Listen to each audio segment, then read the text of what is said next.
نہیں گناہوں کی معافی کا ذریعہ ہے، گناہ معاف ہونا.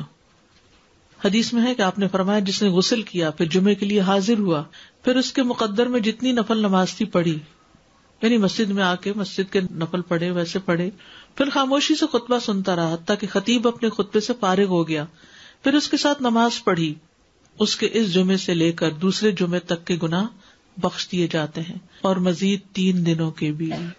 رسول اللہ صلی اللہ علیہ وسلم نے فرمایا جس نے جمعہ کے دن غسل جنابت کیا پھر نماز کے لیے چلا گیا تو گویا اس نے 1 اونٹ کی قربانی کی، اور جو شخص دوسری گھڑی میں چلا تو گویا اس نے 1 گائے کی قربانی کی، اور جو تیسری گھڑی میں چلا تو گویا اس نے 1 سینگ والے دمبے کی قربانی کی، اور جو چوتھی گھڑی میں چلا تو گویا اس نے 1 مرغی کی قربانی کی، جو 5ویں گھڑی میں چلا تو گویا اس نے 1 انڈا اللہ کی راہ میں دیا. اور جب امام خطبے کے لیے نکل جاتا ہے تو فرشتے ذکر سننے کے لیے حاضر ہو جاتے ہیں، یعنی وہ لکھنا بند کر دیتے ہیں.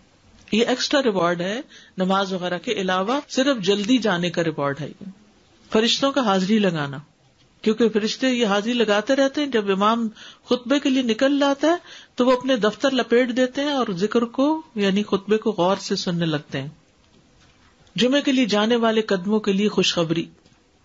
ابایا بن رفاعہ کہتے ہیں کہ میں جمعہ کے لیے جا رہا تھا کہ راستے میں ابو ابس رضی اللہ عنہ سے میری ملاقات ہوئی تو انہوں نے کہا کہ میں نے نبی صلی اللہ علیہ وسلم کو فرماتے ہوئے سنا کہ جس کے دونوں قدم اللہ کی راہ میں غبار آلود ہو گئے اللہ اسے دوزخ پر حرام کر دے گا. ہر قدم پر 1 سال کے روزے اور قیام کا ثواب، ہر قدم پر کتنا بڑا اجر و ثواب ہے. جس نے جمعہ کے دن غسل کیا اور کرایا، اول وقت میں آیا، خطبہ میں شروع سے حاضر رہا، پیدل چل کر آیا، سوار ہو کر نہ آیا.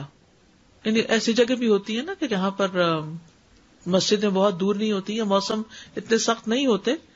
اب تو پارکنگ بھی کافی دور دور جمعے کے دن کرنی پڑتی ہے، تو وہ جو قدم چلے جا رہے ہیں نا اس پہ خوش ہو جایا کریں. امام سے قریب ہو کر توجہ سے خطبہ سنا، جلدی بھی پہنچ جائے تو ذرا دور گاڑی پارک کر لیں، اور خطبے کے دوران فضول حرکت نہ کی. اسے ہر قدم کے بدلے 1 سال کے عمل یعنی 1 سال کے روزے اور اس کے قیام کا ثواب ملے گا. یہ پرائرٹی ہے نا، اس کے اوپر کئی چیزیں اور چھوڑنی پڑتی تب آپ اس کو پورا کر پاتے ہیں، ورنہ تو آپ لیٹ ہو جاتے ہیں، کبھی رش میں پھنس جاتے ہیں، کبھی پارکنگ نہیں ملتی تو وہ 1 رکعت بھی نکل جاتی ہے، کبھی آپ دروازے سے باہر نماز پڑھ رہے ہوتے ہیں. یعنی کہ اجر کمانا ہے تو پھر وقت پر آنا ہے. جمعہ کے دن 5 کام کرنے والے کے لیے خوشخبری. جو آدمی ایک دن میں 5 امور پر عمل کرے گا اللہ اسے جنت والوں میں لکھ دے گا. اور وہ کیا ہے؟ مریض کی تیمارداری کرنا، جنازے میں شریک ہونا، دن کا روزہ رکھنا، جمعہ کے دن نماز کے لیے نکلنا اور غلام آزاد کرنا. اب اس میں یہ کہ یہ 5 کام جمعے کے دن ہی ہو سکتے ہیں، اور لیکن جمعے کے دن کا اکیلا روزہ رکھنا منع کیا گیا. یعنی اگر کسی کا جمعرات کے ساتھ کا اکٹھا یا ہفتے کے ساتھ کا روزہ ہے، کوئی قضا رکھ رہا ہے یا ویسے ہی کوئی کفارے وغیرہ کے بھی رکھ رہا ہے، اچھا اس دن صدقہ خیرات کرنا بھی عام دنوں کے مقابلے میں زیادہ اجر و ثواب کا باعث ہے. تو انسان جمعے کے دن کی نا کچھ اس طرح کی پلاننگ کرے کہ اس دن خاص صدقہ بھی کرے اور نہائے دھوئے بھی اور ساری زیب و زینت اور پھر تیار ہو اور گھر بھی صاف ستھرا کرے. یہ کہ اہتمام نظر آئے کہ آج جمعہ کا دن ہے.